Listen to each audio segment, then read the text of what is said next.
কর্ম চরিত্রের উপর ইহার প্রভাব। কর্ম শব্দটি সংস্কৃত ক্রি ধাতু হইতে নিষ্পন্ন।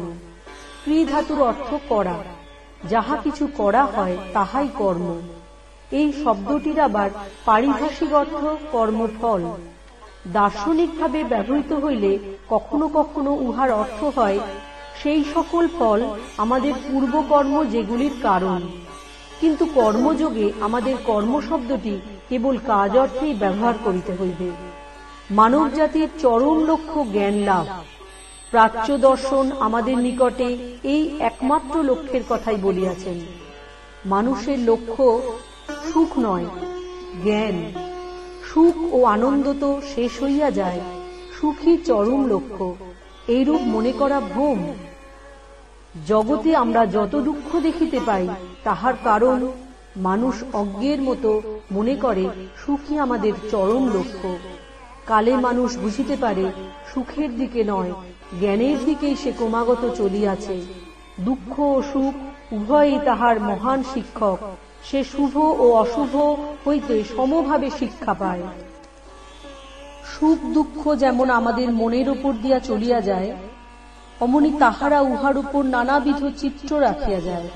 আর এই চিত্র সমষ্টি বা সংস্কার সমষ্টির ফলকেই আমরা মানুষের চরিত্র বলি।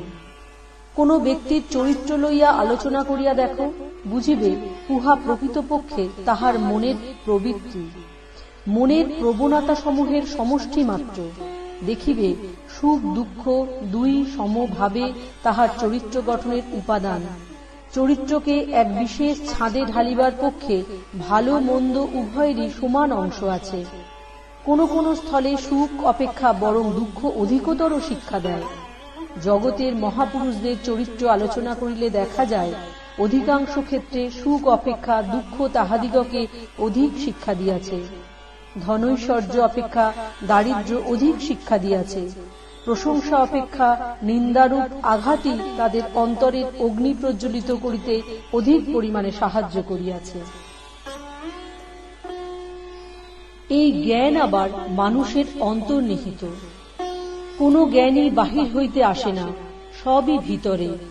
আমরা যে বলি মানুষ জানে, ঠিক মনোবিজ্ঞানের ভাষায় বলিতে গেলে বলিতে হইবে মানুষ আবিষ্কার করে বা আবরণ উন্মোচন করে।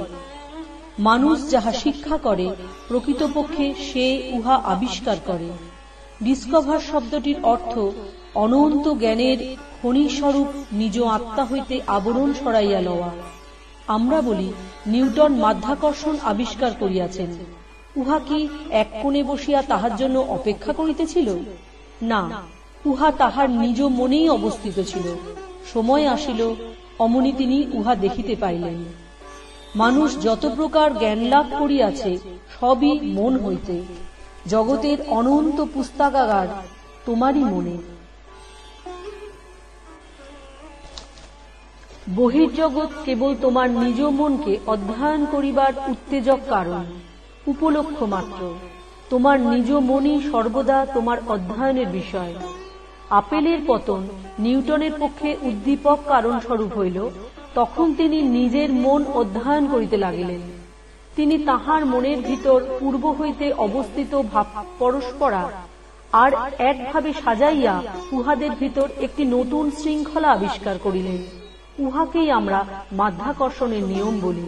উহা আপেলে বা পৃথিবীর কেন্দ্রে অবস্থিত কোন পদার্থে ছিল না। অতএব লৌকিক বা পরমার্থিক সমুদয় জ্ঞানই মানুষের মনে। অনেক স্থলেই উহারা আবিষ্কৃত হয় না, বরং আবৃত থাকে।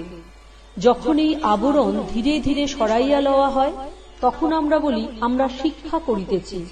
এবং এই আবরণ অপসারণের কাজ যতই অগ্রসর হয়, জ্ঞানও ততই অগ্রসর হইতে থাকে। এই আবরণ যাহার ক্রমশ উঠিয়া যাইতেছে তিনি অপেক্ষাকৃত জ্ঞানী। যাহার আবরণ খুব বেশি সে অজ্ঞান। আর যাহার ভিতর হইতে অজ্ঞান একেবারে চলিয়া গিয়াছে তিনি সর্বজ্ঞ। পূর্বে অনেক সর্বজ্ঞ পুরুষ ছিলেন, আবার একালেও আমার বিশ্বাস অনেক হইবেন। আর আগামী কল্পসমূহে অসংখ্য সর্বজ্ঞ পুরুষ জন্মাইবেন। চকমকি পাথরে যেমন অগ্নি নিহিত থাকে, মনের মধ্যেও সেরূপ জ্ঞান রহিয়াছে। উদ্দীপক কারণটি যেন ঘর্ষণ জ্ঞানাগ্নিকে প্রকাশ করিয়া দেয়। আমাদের সকল ভাব ও কার্য সম্বন্ধেও সেইরূপ। যদি আমরা ধীরভাবে নিজেদের অন্তঃকরণ অধ্যয়ন করি, তবে দেখিব আমাদের হাসি কান্না, সুখ দুঃখ, আশীর্বাদ অভিসম্পাদ, নিন্দা সুখ্যাতি সবই আমাদের মনের ওপর বহির্জগতের বিভিন্ন আঘাতের দ্বারা আমাদের ভিতর হইতে উৎপন্ন। উহাদের ফলেই আমাদের বর্তমান চরিত্র গঠিত। এই আঘাত সমষ্টিকেই বলে কর্ম। আত্মার অভ্যন্তরস্থ অগ্নিকে বাহির করিবার জন্য, উহার নিজ শক্তি ও জ্ঞান প্রকাশের জন্য যে কোনো মানসিক বা দৈহিক আঘাত প্রদত্ত হয়, তাহাই কর্ম। কর্ম অবশ্য এখানে উহার ব্যাপকতম অর্থে ব্যবহৃত। অতএব আমরা সর্বদাই কর্ম করিতেছি। আমি কথা বলিতেছি, ইহা কর্ম। তোমরা শুনিতেছ, তাহাও কর্ম। আমরা শ্বাস প্রশ্বাস ফেলিতেছি, ইহা কর্ম। বেড়াইতেছি, কর্ম।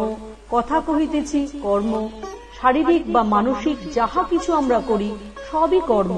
কর্ম আমাদের উপর উহার ছাপ রাখিয়া যাইতেছে।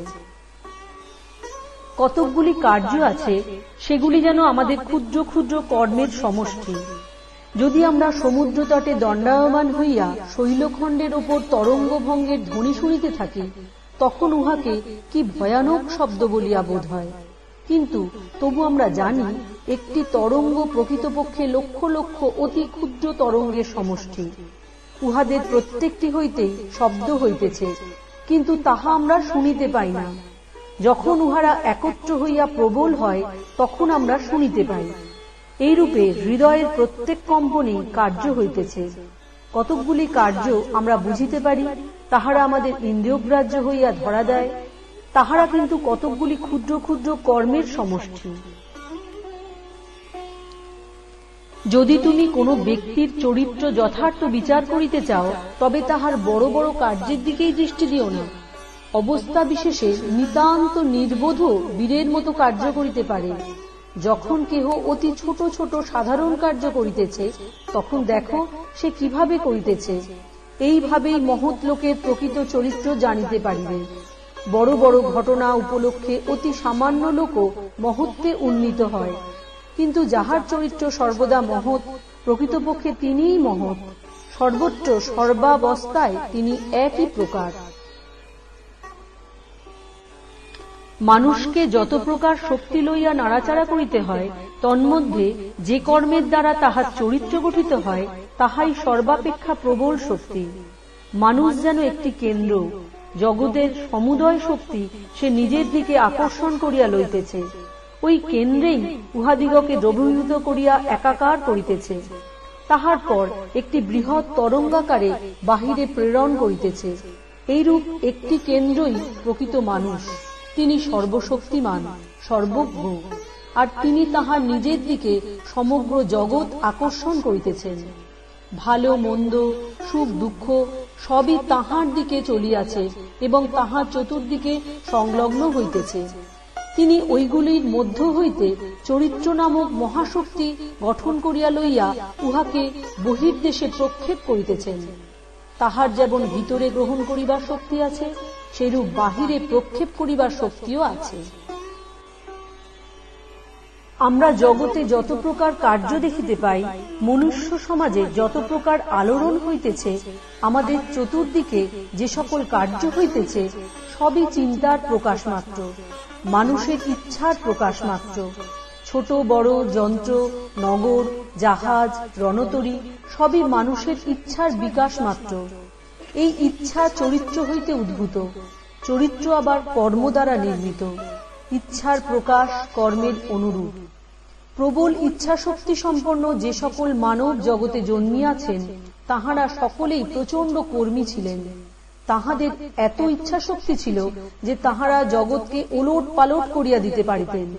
ওই শক্তি তাহারা যুগ যুগ ব্যাপী নিরবিচ্ছিন্ন কর্ম দ্বারা লাভ করিয়াছেন। বুদ্ধ বা যিশুর মতো প্রবল ইচ্ছা শক্তি এক জন্মে লাভ করা যায় না, আর উহাকে পুরুষানুক্রমিক শক্তি সঞ্চারও বলা যায় না। কারণ আমরা জানি তাহাদের পিতারা কিরূপ ছিলেন।